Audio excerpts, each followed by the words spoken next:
নমস্কার সবাইকে আমার নতুন একটা রেসিপিতে আপনাদের সবাইকে স্বাগত। আপনারা সবাই কিরকম আছেন জানাবেন। আপনাদের আশীর্বাদ ও ভালোবাসায় আমি মোটামুটি ভালোই যাচ্ছি। তো আমি আজকে নতুন আবার একটা রেসিপি বলবো না, আমি আজকে একটা সন্দেশের রেসিপি নিয়ে এসেছি। তো আপনারাও দেখতে থাকুন, আশা করি আপনাদেরও খুব ভালো লাগবে। সরস্বতী পুজো স্পেশাল নিয়ে এসেছি এই মিষ্টিটা। খুব অল্প সময়ে কিন্তু খুব সুন্দর ঘরে আমরা তৈরি করে নিতে পারবো। তো আমি ওদিকে পনিরগুলোকে একটু সেদ্ধ হতে দিয়ে দিয়েছি। আমি কিন্তু পনিরগুলো দোকান থেকে কিনেই নিয়ে এসেছি। আর আপনারা চাইলে কিন্তু এখানে দুধ কাটিয়েও ছানা তৈরি করে নিতে পারেন। তো আমি এখানে ছানা ঘরে তৈরি করিনি, আমি পনিরটাকে কিনে নিয়ে এসেছি। এবার আমি পনিরটাকে একটু লবণ দিয়ে পনিরটাকে একটু সেদ্ধ হতে দিয়েছি। কারণ কি পনিরে তো অনেক রকম পাউডার দেওয়া থাকে, যেহেতু দোকানের পনির এটা তো পাউডার দিয়ে ছানা কাটে, তার জন্যে কিন্তু আমি একটু গরম জল করে নিয়েছি। আর এতে পনিরটাকে সেদ্ধ করে নিলে পনিরটা কিন্তু খুব সুন্দর নরম একদম সফট হয়ে যাবে। আর দেখতেই পেলেন আমি কিছুটা আমন্ড বাদাম নিয়েছি। আমন্ড বাদামটাকে কিন্তু আমি একদম সরু সরু কুচি কুচি করে কেটে নিয়েছি। তো একটু সাবধানে কাজটা করে নিতে হবে, কারণ কি যেহেতু আমন্ড বাদামটা একটু শক্ত হয়, তাই কিন্তু খুব সাবধানে কাজটা করতে হবে, না হলে কিন্তু হাত টাত কেটে যেতে পারে। আমি ওই 5 থেকে 7 মিনিটের মতো ছানাটাকে সেদ্ধ করে নিয়েছি। নিয়ে এবারে জলটাকে সুন্দর করে ঝরিয়ে নিয়েছি। জলটাকে ঝরিয়ে আপনারা হাত দিয়ে একটু পনিরগুলোকে ভেঙে ভেঙে নেবেন। আর যদি ছানা দিয়ে করেন তাহলে তো কোনো ব্যাপারই নেই। ছানা কাটলে কিন্তু দেখবেন ছানাটা এরকম পনিরের মতো তো দলা দলা হয়ে থাকে না, একটু ছাড়া ছাড়াই হয়ে থাকে। তবুও যদি বড় বড় কোনো দলা থেকে থাকে সেগুলোকে একটু হাত দিয়ে ভেঙে ছোট করে নেবেন। আমি কিন্তু এখানে পনিরগুলোকে ছোট ছোট টুকরো করে দেইনি, আমি ওই রকমই দিয়েছিলাম। তারপরে আমি খুন্তির সাহায্যে কেটে নিয়েছিলাম। আর এখানে আমি দিয়ে দিয়েছি পনিরটাকে, তো জল ঝরিয়ে ঠান্ডা জল দিয়ে আমি ভালো করে ধুয়ে নিয়েছি। এবারে কড়াই বসিয়ে দিয়েছি, কড়াইতে দিয়ে দিয়েছি আমি 1 চামচ পরিমাণে ঘি। ঘিটা একটু গরম হয়ে গেলে তারপরে আমি এর মধ্যে পনিরগুলো দিয়ে দেবো। পনিরগুলো দিয়ে দিয়েছি। এবারে কিন্তু এরকম খুন্তির সাহায্যে আমি টুকরো টুকরো করে দেবো। খুব সহজেই কিন্তু টুকরো হয়ে যাবে। আর রান্না করতে করতে এটা কিন্তু একদম আমি যেরকম চাইছি সেরকমই হয়ে যাবে। আমরা যেমন দোকানের কালাকাঁদ নিয়ে আসি, ঠিক এটা কিন্তু কালাকাঁদের মতনই হবে। একটু দানা দানা থাকবে, একদমই যে স্মুথ পেস্ট হবে ওই রকম হবে না, একটু দানা দানা থাকবে। তো আমি খুব ভালো করে কিন্তু নাড়াচাড়া করে নিয়েছি। নাড়াচাড়া করে নিয়ে এরপরে আমি এখানে আবারও 2 চামচ পরিমাণে গুঁড়ো দুধ দিয়ে দিয়েছি। আর দিয়ে দিয়েছি পরিমাণ মতো মিষ্টি। মিষ্টির পরিমাণটা কিন্তু এখানে একটু বেশি পরিমাণেই দিতে হবে। মিষ্টিটা দিলে তবেই কিন্তু ভালো লাগবে, না হলে কিন্তু ভালো লাগবে না। আর মিষ্টি না দিলে আঠা আঠা যে ভাবটা সেটাও কিন্তু আসবে না। তো এবারে কিন্তু সময় নিয়ে গ্যাসের ফ্লেমটাকে একদম কমিয়ে দিয়ে এটাকে রান্না করে নিতে হবে, অনবরত নেড়ে নিতে হবে। আর আমি এখানে কিছুটা এলাচের শুধু দানাগুলো নিয়েছি, ওপরের যে খোসাটা সেটা কিন্তু আমি নেইনি।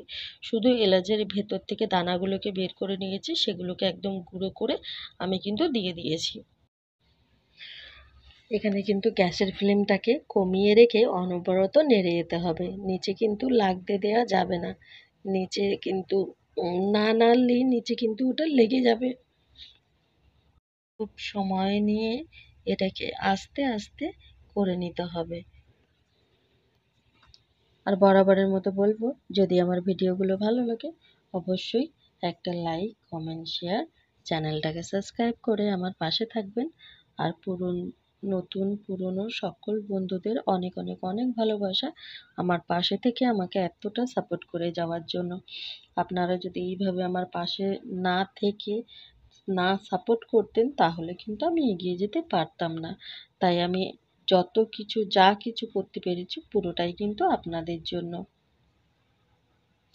তো এত সুন্দর একটা রেসিপি আজকে আপনাদের সঙ্গে শেয়ার করছি।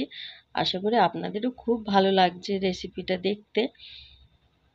তো অবশ্যই বাড়িতে এরকম করে বানিয়ে দেখবেন। যে কোনো পুজো বা অকেশনে কিন্তু খুব সুন্দর লাগে। আমরা নর্মালি দোকান থেকে কিনে নিয়ে আসি এইসব কালাকাঁদ বা যে কোনো ধরনের মিষ্টিগুলো, সেগুলো কিন্তু আমাদের দোকান থেকে কিনে নিয়ে আসা আ প্রথমত দামটাও বেশি নেয়।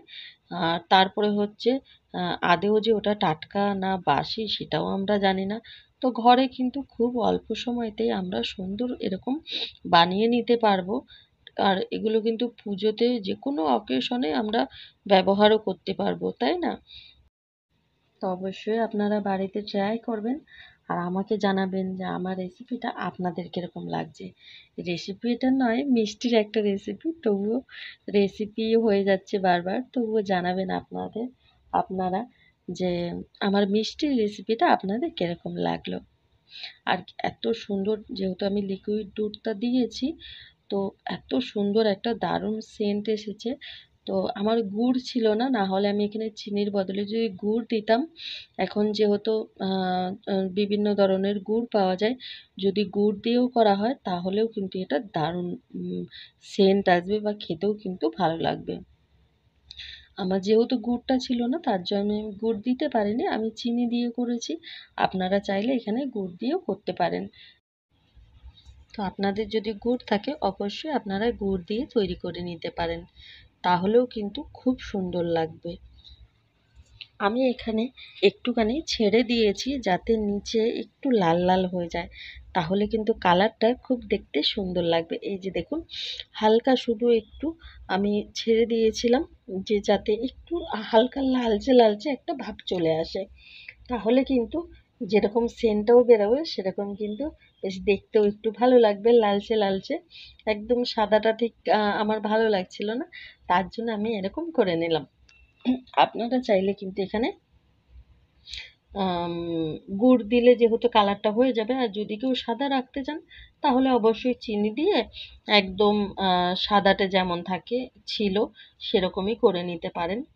তো এখন কিন্তু একদমই রেডি হয়ে গেছে, আর এটাকে কিন্তু একদমই শুকনো শুকনো একটা ডো বানানো যাবে না, তাহলে কিন্তু এটা খুব ভালোভাবে বসবে না। যখন হালকা একটু রসা রসা থাকবে তখন কিন্তু এটাকে নামিয়ে নিতে হবে, তাহলে কিন্তু এটা আমরা প্লেটে বা থালায় যা কিছুতেই দেব, তাহলে কিন্তু এটা সুন্দর করে একটা সেট হয়ে যাবে। তো আমি হালকা আরেকটু নাড়াচাড়া করে নিচ্ছি। এবারে আমি এটাকে নামিয়ে নেব। নামিয়ে আমি একটা প্লেটে এরকম একটু ঘি মাখিয়ে নিয়েছিলাম প্লেটটাতে। আপনারা ঘি হোক বা তেল হোক, তবে কি তেল দিলে একটা কাঁচা গন্ধ ছাড়বে তেলের। তো আমি এখানে ঘি মাখিয়ে নিয়েছিলাম। ঘি মাখিয়ে নিয়ে তারপরে আমি পনিরগুলোকে দিয়ে সুন্দর করে একদম চেপে চেপে সেট করে দিয়েছি। তো আমি পিস পিস কাটার পরে ওটা দেখানো হয়নি, ক্লিপটা নেওয়া হয়নি। তো যেটা আমি রেডি করেছি সেটাই এখন আপনাদের সঙ্গে শেয়ার করলাম। আর ওপর থেকে যে আমি বাদামগুলোকে কেটে রেখেছিলাম একদম সরু সরু করে, সেগুলোকেও ওপর থেকে একদম ছড়িয়ে দিয়ে দিয়েছি। এবারে আমি এই বাদামগুলো দিয়ে, আমি কিন্তু একদম গরম অবস্থাতেই ওপরে বাদামগুলো দিয়ে দিয়েছি, তখনও কিন্তু পুরো চাপ হয়ে বসে যায়নি। আর আপনারাও কিন্তু অবশ্যই এরকম যখন একদমই গরম গরম থাকবে, ওটাকে শুধু সেট করে দিয়ে তার উপরে বাদামগুলো ছড়িয়ে দিয়ে একটা ছোট চামচ হোক বা হাত দিয়ে হালকা একটু চেপে চেপে দেবেন, তাহলে কিন্তু এই ছানার সঙ্গে সুন্দর করে বাদামগুলো পুরো সেট হয়ে যাবে, না হলে বাদামগুলো তো ঝরে ঝরে পড়ে যাবে।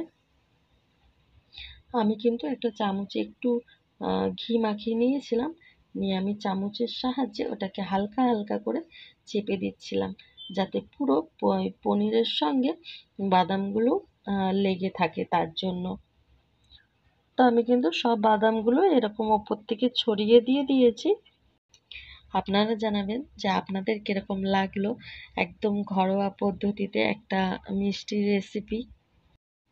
তো এই ছিল আজকে আমার ভিডিও। সবাই ভালো থাকবেন, সুস্থ থাকবেন, সাবধানে থাকবেন। দেখা হবে আবার নতুন একটা ভিডিওর সাথে। ততক্ষণের জন্য নতুন পুরনো সকল বন্ধুদের অনেক অনেক অনেক ভালোবাসা।